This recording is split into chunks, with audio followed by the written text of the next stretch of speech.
Welcome to IgoroTech channel. In this video, I will show you how to change system language on Windows 10. On Windows 10, the initial setup process offers you the option to set the default language. However, if you made a mistake or using a device already configured, you don't have to struggle with the incorrect settings when your requirements are different. In this Windows 10 guide, we'll walk you through the steps to change your device's system default language.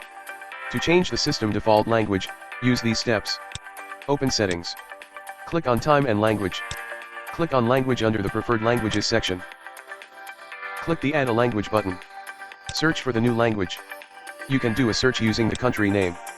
Select the language package from the result, then click the Next button. Check the Install Language Pack option. Check Set as my default display language.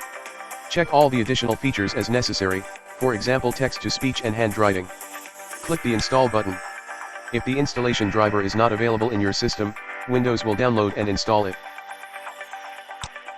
Here on the right of the language English Canada, you can see that the language pack, text-to-speech, speech recognition, and handwriting, as well as basic typing with available spell checkers and dictionaries are installed.